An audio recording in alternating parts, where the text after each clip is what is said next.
All right, welcome to Bet the Edge. I'm Jay Croucher, joined by a festive Drew Dinsick, Santa hanging on the microphone. I like it, Drew. Nice touch. Very, very nice. Today we're going to talk about Monday Night Football, for better or worse. We'll quickly break that down. We're going to talk about Offensive Player of the Year and the MVP market as well in the NFL. Two markets with the prices I don't really agree with. And then we're going to talk NBA. We're going to talk Celtics, Bucks, and Warriors futures and whatever else comes to mind. All right, let's talk about Monday Night Football quickly. Just a bloodbath of a game all around. Nothing really to hold on to. I think that's just the game that you put in the bin and move on. Mac Jones hit his over on his passing yards for us, but the over in the game didn't hit despite looking pretty much home at one point. But wasn't expecting on Colt McCoy having to get that total over. What did you make of the game, Drew? Were you impressed by the Patriots at all?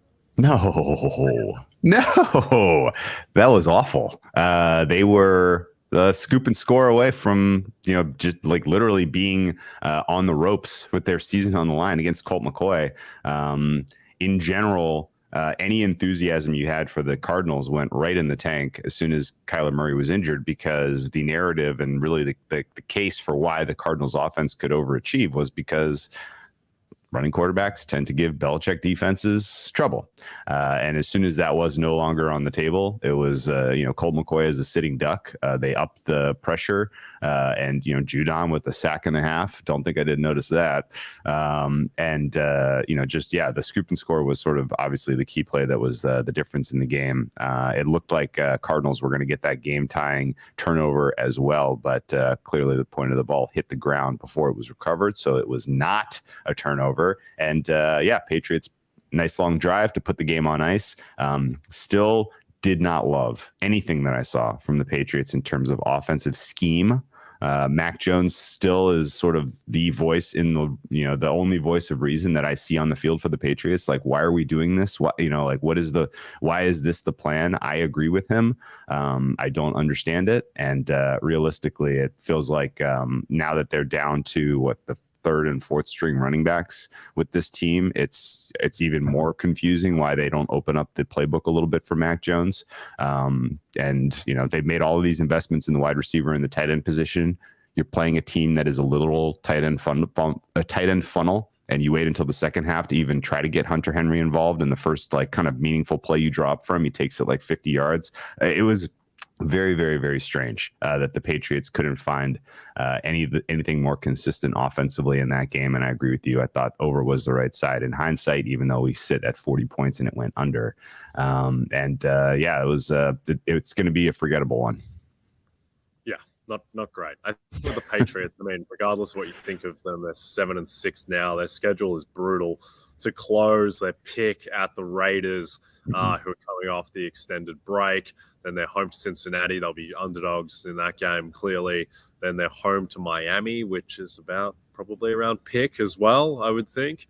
They might be a bit healthier by then. And then they're at Buffalo. And I think the way this is shaking down, when you think about Kansas City, their cake schedule, Buffalo will they'll very likely have something to play for in Week 18 to lock up the 1 seed or to compete for it. So expect that New England won't be getting the Buffalo backups in that game. The only thing that's interesting to me about the Patriots is that Matthew Judon has 14.5 sacks. He's 40-1 to win Defensive Player of the Year, despite having jointly the lead for sacks with Nick Bosa. Now, the issue is that no one thinks that Matthew Judon is as good as Micah Parsons, Nick Bosa, or even in the same tier of player. Honestly, correct. Is there any chance? What does he need to do? Does he need to break the sack record or tie it? Does he need 8 sacks in 4 games, basically, to win DPOY? I think sack leading is going to be enough in the discussion where he'll get a lot of second place votes. But flipping both Parsons and Bosa right now seems very unlikely. And I guess if I'm holding a Micah Parsons DPOY ticket, I'm getting increasingly nervous. Hasn't shown up on the stat sheet now in a couple weeks. He is, and honestly, he is still clearly the glue of that defense. He's still he's clearly, the best player on defense in the NFL, in my opinion. But everybody is getting hurt now. You're losing corner. You have cluster injury going on in cornerback. You're lost another guy on the D line. So he is going to have to continue to do it all. And that's going to mean less emphasis on rushing the passer, less accumulation of stats for Parsons. At the Dallas overall defense, if let's say they lose to the Jaguars this week, let's say that they come out and lay a stinker on Christmas Eve against the Eagles. All of a sudden, we're looking at this team and they're like, are they even a top 10 defense? Does Micah Parsons deserve this award? Like, that's going to be the voting, the narrative that goes into the decision making of the voters. And so I have my head on a swivel if I have a big position on Parsons, which I don't. I'm just kind of communicating to anyone out there who has sort of had the foresight to get ahead of this, huge swing. Mac Jones, let us not forget the lessons we learned from the Mac Jones Rookie of the Year campaign, Jay. He was minus 1,000 going into a week where he scored 50 points and he lost the award. He lost the award. And if you swoon down the stretch, you're in trouble. And that's kind of where Parsons is at right now. And the expected continue to swoon, considering the Jags and the Eagles are on deck and that the Dallas defense may slide out of the top 10, I think is very, very possible. Yeah, I want to believe in a long shot in this market. I want to believe in like Chris Jones, but the Kansas City defense is just too bad. Not good enough. I want to believe in Quinnen Williams, who quietly has 11 sacks as a defensive tackle on a really good Jets defense, but he just doesn't have the profile, and he's also banged up at the moment. So just does seem like it's just going to be Parsons or Bosa. And if you do have a big Parsons position, and even if you don't, I do think the plus 190 on Bosa is still a bet. I think that should be more like plus 150. I still think Parsons should be the favorite just because he's been anointed and he's so high profile, and people have just seemingly made up his minds that this is his year. But Bosa is coming, and he plays the Seahawks, who don't have a great offensive line, and Geno Smith isn't afraid of running into a sack. Then he plays the Commanders, the Raiders, and the Cardinals. And they're going to have something to play for in all of those games. They're going to be fighting for seeding, you would expect. So, yeah, I think Nick Bosa is probably the bet at this point. But let's go to the other side of the ball. Let's talk about Offensive Player of the Year. PointsBet is on a bit of an island relative to the rest of the market with the top of their board, where they have Tyreek Hill the favorite at plus 190, Justin Jefferson plus 205, Jalen Hurts plus 275, Patrick Mahomes plus 800, and there really runs out, I think, the list of realistic candidates. Now, Tyreek Hill is 40 receiving yards behind Justin Jefferson. Goes to show how tough this market is, where Tyreek scores 2 touchdowns, catches a 60-yard bomb in prime time against the Chargers, and he still, most places drifts in this market because Justin Jefferson has 223 yards, albeit in a loss with no touchdowns, but still 223 yards. So I think that Jefferson should be favored in this market, and it's mainly just because of Tyreek's health, where it seems like he may not even play against the Bills, and that's close to a death sentence for him in this market if he doesn't, just because there's only 4 games left, and he's not going to beat Jefferson if he doesn't beat him in yards. So, I mean, it's just Jefferson has a 40-yard advantage. He plays on a team that is locked into the playoffs versus a Miami team that now is still like a 70-75% chance to make the playoffs, but still could implode. And Jefferson has the yards lead, and he's healthy. So I think Jefferson should be the favorite here. But what do you think? I agree. I think the fact that you're even getting a dip and again, like, we're kind of at the 11th hour. There's 4 games left. And the fact that you can get a dip on Jefferson at 2-1 is pretty amazing. He's going to run away with this award, in my opinion. Tyreek Hill is also, by the way, dealing with meaningful injuries. There is a little bit of a book on him, which means if we are at the point in the season where there is a lot on tape, and you have now played 2 games in a row where a defense schemed you specifically in a way that you had a lesser impact on the game. The idea that is everybody else you're going to play from here in is going to copycat that. I would expect that to be the baseline expectation, which means Tyreek Hill now not only is your running mate in Jalen Waddle playing at 60%, 70%, unable to generate separation, doesn't really have the same speed and burst we saw from him in the first half of the season. Tua, his mechanics look like they are regressing. to a degree. I don't know if it's something that he's dealing with from an injury standpoint, or if it's just the fact that he's been under extreme duress because they have no tackles. But Tyreek Hill, is going to continue to face double coverage. He's going to continue to face physical play inside 5 yards so that he doesn't have free release and he can't get wide open down the field for the huge chunk plays that the Miami Dolphins have been living on.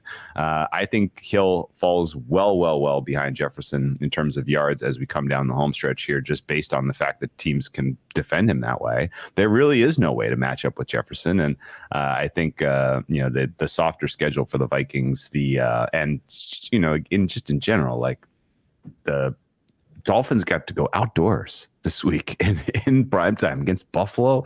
Not a place where you're really expecting to see an explosion in terms of passing production. So there's a couple more of those down the stretch. They got to play I think they have to go at New England too, right? So this is not exactly how you want to round out your season if you're trying to get an Offensive Player of the Year award home. So Jefferson at plus 205, best bet on the board in my opinion. Yep. Agreed. Unfortunately, given I've got some Tyreek at 25-1, which I think is probably going to go up in flames. They also play the Jets, which is a very tough matchup. The Jets have basically shut down Jefferson and then Diggs in the past couple of weeks, so you don't love that matchup either. I will say that Tyreek is so high variance that he's not dead in this market by any means, just because he might just be healthy. He could just be healthy with the ankle. It's not supposed to be too severe. And I mean, he basically dropped a 70-yard touchdown bomb against the Chargers. If he just catches that and doesn't lose it in the lights, then he has 150 yards and 3 touchdowns on the game, and he's the favorite in the market, and he's got an edge on Jefferson. So it just takes one of those plays with Tyreek to flip this. So I don't think Jefferson can be minus 200 or anything, but I do think that he should be the favorite. Just quickly on the quarterbacks, I just don't think a quarterback is going to win this award. I think the change in voting structure across the awards is really going to help hurt quarterbacks and help Tyreek and Jefferson, where previously it was just one first place vote and there are 50 voters. Now you got to put 3 names on the ballot, and with those 3 names, there's just going to be too many people who view this as the best skill position player award. Yes. Lamar Jackson won MVP unanimously in 2019, and 33 people out of 50 left him off the OPOY ballot. So even if there are 20 people who just are this isn't a quarterback award, I'm not putting a quarterback on my ballot, then that just sinks Jalen Hurts and Patrick Mahomes, because everyone is going to have whoever is ultimately the leader between Jefferson and Tyreek, everyone's going to have that person on their ballot. And there's a lot of people who are just going to leave off Hurts and Mahomes entirely. So I think this is the 2-horse race between Hill and Jefferson. I think that Jefferson has the lead at the moment. We haven't really talked about this on our podcast. So if you are listening and you're like, what, there's a change in vote. Yes, there's a change in voting. Before you voted for one player for every award. Now it is ranked choice. So you've put 3 names down on the ballot. I think the most significant impact this has on how award structure will play out is that MVP, I feel like, is even more likely to be a quarterback award, where you basically put your top 3 quarterbacks in some order on your MVP ballot, and then you put your top 3 skill position players in some order on your OPOY ballot.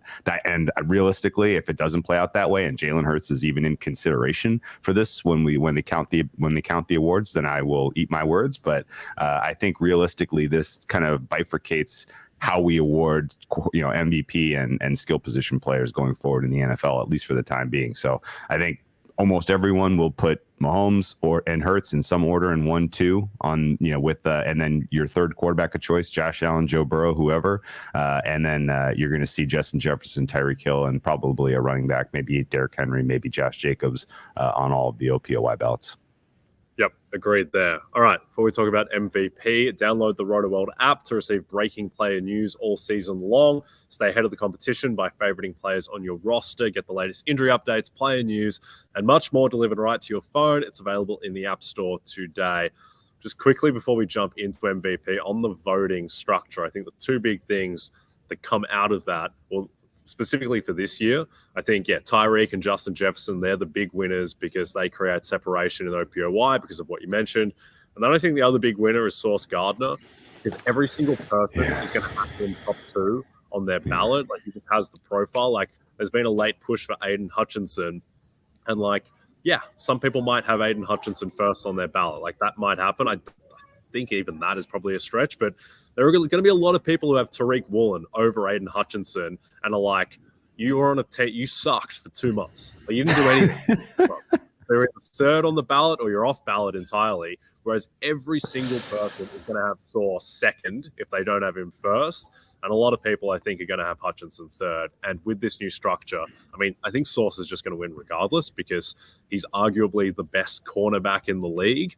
Like, you can make he's in the conversation. And if you're like really, really bullish on Aiden Hutchinson, you can make the case that he's the 23rd best edge rusher in the league versus Sauce, who's top tier at his position. So I think it will be Sauce, but we will see. Let's talk about MVP, and this is the market that moved the most dramatically over the weekend with Patrick Mahomes throwing 3 picks and Jalen Hurts just continuing to kind of have flawless performances, albeit against bad teams or bad defenses at least. Hurts is now the favorite on PointsBet at -120. Mahomes is +140. PointsBet is certainly protecting Patrick Mahomes relative to the rest of the market, where he's in the +200 range. Now, I have a strong opinion on this, but what's yours? Not as strong, but I think it should be Mahomes' favorite. Now, this is where it gets tricky because the way you should be betting awards markets is trying to put yourself in the mind's eye of the voter and really thinking through how are they going to, just how are they going to assess this race, right? Like what are the statistics that they're going to look at if they just, if this is a 2-man race and they put these 2 players up next to each other, what are they going to look at to try to determine who is the better of these 2?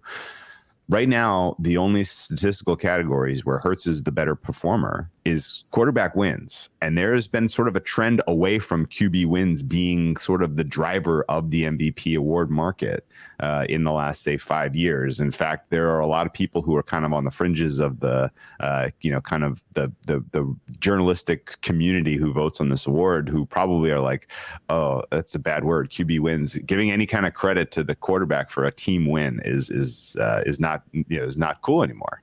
And so there's, there is a case to be made for Hurts on the basis of just the uniqueness that he provides to the Eagles offense overall. And the Eagles clearly, the best team from a team wins standpoint in the NFL this season. But I think everybody recognizes, I would hope at least, that a huge factor of that is that they have been the beneficiaries of an enormously easy schedule. Like impossibly easy almost. You look at the quarterbacks that he's had to go up against, just this team has had to go up against, and it's a who's who of guys who've underperformed and or don't have starting jobs anymore in this league.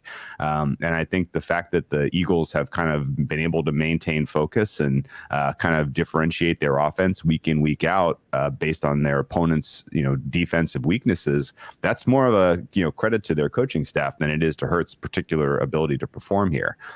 His performance has been elevated largely because of the additions that they made to the offense overall. The fact that he's playing behind the best offensive line in football, the fact that he has had a relatively healthy, supporting cast all season from a skill position standpoint. Like, all of this these are all kind of X factors that have really helped the whole team kind of hit their ceiling, as opposed to just the fact that Hurts himself has been, such an impressive player. Mahomes, on the other hand, feels like he's doing it all himself. And he has been in the more difficult, more competitive conference, and he has been asked to do much more within games. Most of Hurts's responsibilities have been, hey, buddy, go put away this 20-point lead. Right? Like that's kind of the game script he's been in most commonly this season, whereas Mahomes has been in a bunch of dogfights because he's in a more competitive conference. And I think you look at his EPA per play, you look at his just raw numbers in terms of yards and touchdowns, he is lapping Hurts when it comes to his ability to, just perform the key role of quarterback of completing the downfield pass. So statistically, I think it's going to be tough for anyone to look at these two at the end of the day and just on the basis of the fact that Hurts has fewer interceptions decide that that's the reason that the Eagles are winning and that that's the reason he should be MVP. I think that's a very, very narrow case, and it doesn't deserve the market price where he is right now, favorite over Mahomes. Yep, I'm with you. We've got a couple of viewer questions which might tie into to the points that I'm going to make, but how are they overlooking any of the other QBs in the league? Patrick Mahomes isn't MVP worthy, in my opinion. Look, and no need to spend too much time debating versus MVP. Like, to me, Mahomes is the most deserving candidate. To me, it's not close. Mahomes is the leader in EPA per play. He's the leader in QBR. He's doing it with Jerick McKinnon, Marquez Valdez-Scantling. Kelsey's been taken out of games recently. He's doing it with just a bad defense. Kansas City defense is not good at all. And then it's the schedule, which you mentioned. Like, Mahomes put up 44 points on the 49ers. Like, that seems to have gotten forgotten. Like, he destroyed the best defense in the league. He's had to play Buffalo. He's had to play at Cincinnati. He's just had a much harder schedule than Jalen Hurts. Hurts' toughest game was like home to Minnesota. Like, it's just, to me, it's not comparable. To me, if you want to bring up the interceptions, well, how about the fact that, like, Jalen Hurts has been sacked 34 times or has lost 5 fumbles? Like, I do think that when you adjust for context and just what Mahomes is doing, and then I think you also have to regress a little bit back to the fact that, like, Mahomes is just better than Jalen Hurts. Like, there's not a single person in the NFL who thinks that Mahomes isn't better than Jalen Hurts. And if you want to, like, credit the Eagles for having a better record against an easier schedule, then you're starting to involve the fact that the Eagles have a much better defense, which Jalen Hurts and Patrick Mahomes have got nothing to do with. So I think Mahomes is the guy, but in terms of, like, betting on the market, like, we're not talking about most deserving. Obviously, that's a huge factor, but we're talking about, who are people going to vote for?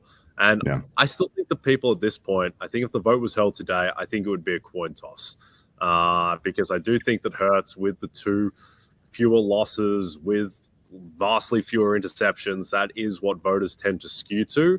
But in 4 weeks' time, like, here's the thing, like, if you like Jalen Hurts to win MVP, then you better be pretty confident that he's going to win in Dallas. Because if he loses that game, and that'll be like the one tough game, and that game is going to be, it's going to be like probably pick at this point. I think the Eagles and the Cowboys in market rating, so it's probably pick. And so I just don't think Hurts is going to win MVP if he loses that game, which means that he can't really pay his current price in the market. But yeah, what do you think?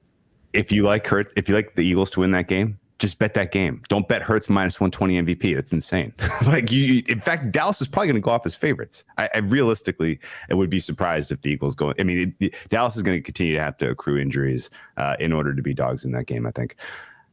One last thought here. So you brought it up. If you swap Mahomes and Hurts, does anyone in the universe think that the Eagles would have a worse record? Well, there's no chance. There's no chance. The Eagles might be looking at first team to go 17-0 regular season if you swap these guys. I would even say if you swap Josh Allen.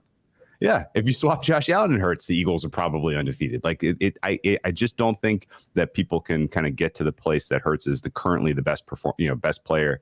Even he's in the second tier of quarterbacks in the NFL right now, even though he's had an amazingly positive season. And I mean, it's funny that any Eagles fans would be kind of down on us right now because I have Eagles 20-1 most wins ticket in my pocket. I have Sirianni Coach of the Year bet in every account that I have that's live right now. Like, we are Eagles believers for sure that they were going to succeed in the regular season. I just don't look at this resume and tell you that it's realistic that Hurts ought to be first. In fact, of those prices, the bet to make is probably Josh Allen 20-1 because there is still a path here where Hurts stumbles down the stretch. Mahomes continues to turn the ball over, and then everybody's tuning into the second to last game of the year where the Buffalo Bills are taking on the mighty Cincinnati Bengals. People think the Bengals have, this up and coming team. They're good. That, if Josh Allen shows out in that game and just blows doors off and secures the 1 seed in the very competitive AFC, people are going to reassess how they want to vote on this award.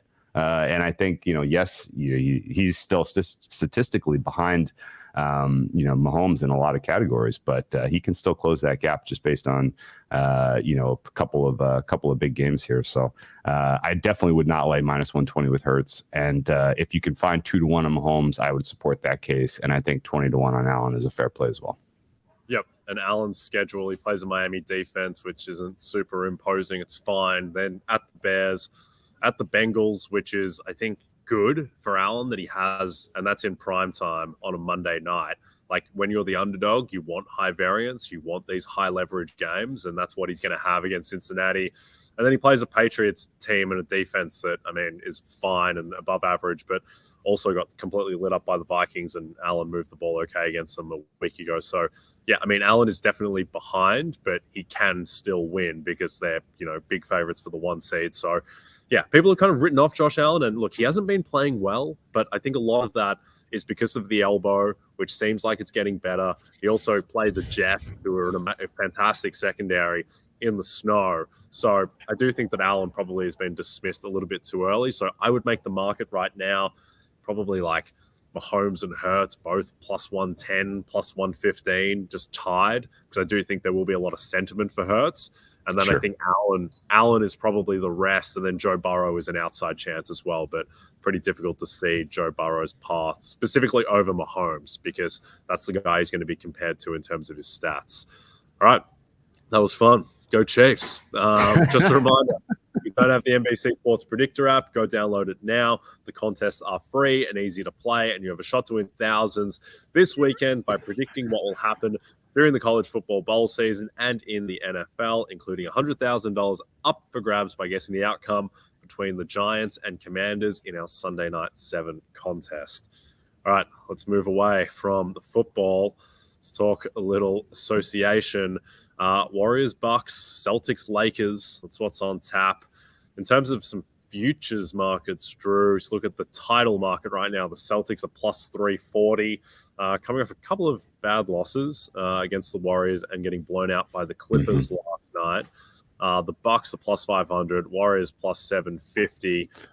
Those are the tier 1 basically in the market. Any bets that you like for the title at the moment?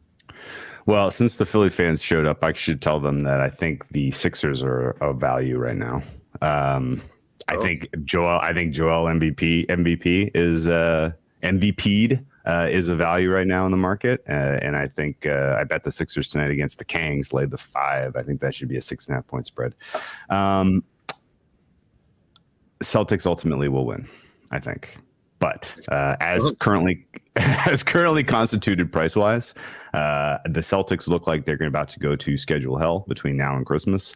I don't think these next couple of weeks are going to reflect well on their win-loss. And I think they have another couple of stretches over the balance of the season and before they get Robert Williams back where they're going to struggle defensively. This is a team that is playing the most superlative offense that we have ever seen in the NBA to start this season. That will regress some. As certain teams figure out, hey, this is how we should try to defend this, as individual players start to wear the fatigue of how hard they try every night, the Celtics are going to slip in this market. And at that point, I think that's the time you try to capture some value betting Celtics. Right now, it's a 3-team race in the East in my mind between the Celtics, Bucks, and the Sixers. My Philadelphia Sixers spirit is it's entirely conditioned on the fact that you have two potential top 10 players in Embiid and Harden, as we see Harden continue kind of to round into the form that he showed out of the gate this season. And they have depth now. Doc Rivers is doing an incredible job. He's always been an unbelievable regular season coach. He navigated the portion of the season where they had a bunch of guys missing with injuries very well. And I would say that that they continue to kind of march their way up the standings from middle of the East to top 3. So that's where I would try to capture value in this market right now. I don't think there's a bet to be made in the West. I think the Grizzlies and the Pelicans are for real, and they're going to be a problem to deal with in the playoffs. But ultimately, the Warriors finding their feet and being the team to beat in the West makes sense to me. So I think as far as championship goes, if we get a repeat of last year with Celtics Warriors, that's not outrageous. And the idea would be to capture best price on both of those two teams. Yep, I like it. I think the Celtics are the clear class of the East. Well, slightly better than Milwaukee, and I think more likely to get home court. I think the best bet in the market right now is the Grizzlies at plus 800 to win the West. Because I think they have a very good chance at getting a top 2 seed. I think the Warriors just a lot of stuff happening with the Warriors. Like, they keep resting guys. They're trying to integrate the young guys. So that's much less of a problem now that James Wiseman is largely out of the picture. I do think the Grizzlies are more likely to have home court. I think Jaren Jackson is playing out of his mind. Desmond Bain is going to come back. And the thing is like, they've just got a lot of these guys like Conchar and Roddy and Aldama's not too good, but these players, Dylan Brooks is, I think, a bit more restrained in his current role and just playing, incredible defense. So I do think the Grizzlies are the best bet just when you combine how good they are and how likely they are to get home court. So that would be the best play at the moment for me. And then in the East, I have a problem with the Sixers. I mean, I think at the current prices, it's fine and it's a good look. But yeah, let's see what they look like when Harden and Maxey are both playing together and what that defense looks like, because it's the defense that has kept them afloat throughout injuries. But certainly they have a ton of upside. Any lean just quickly on these games tonight with Bucks -4 home to the Warriors, and then Celtics -3.5 at the Lakers. Yeah, I'm not a believer really in the Bucks being able to sustain the level of defense we've seen from the start of the season. They're reintegrating Chris Middleton, and Drew Holiday is playing through injury right now. They lack guard depth. I would expect the Golden State Warriors can pull off the outright win tonight. I played them +4. I played them money line. I think if Drew Holiday is confirmed in, this may come back to 4. So if you want Golden State +4, I would just wait on it. I think we'll see it. In the Boston Lakers matchup, interesting one. I don't really know how to come up with a fair price on the Lakers because their ceiling is high, but their floor is low. That said, I would expect that Boston, considering how gassed they were, and they looked absolutely beat last night. Like, they need to give some of these guys a day off. And if it's today, I won't be surprised. This could be, I know, do we have to? That's kind of where I'm at, Hold. I don't feel great about it. I think Lakers plus the points is a good bet just on the basis of I could see that closing pick 'em as we get news that Brown and Tatum may get the night off. Yep, I think that makes sense. Yeah, I think the Warriors would be my best bet at +4, +145, the money line. I think the thing with Golden State, and it's very difficult to price, but in these big games, there's clearly an extra gear, particularly the guys like Draymond get to. Like, they were so revved up for that Boston game the other night on national TV. This is a national TV game tonight. Worry about the Warriors when it's a back-to-back against Utah or something on a Tuesday night, but they tend to get up for these big games. So I think that they will show up tonight against the Bucks. All right, we'll show up tomorrow. We're done for today. Don't forget to check out NBCSportsEdge.com for more information to help you with your wagers. Thanks for those watching on the NBC Sports YouTube channel. And if you're listening to us in podcast form, don't forget to subscribe and rate us. From Jay Croucher and Drew Dinsick, go Argentina, and we'll be back tomorrow.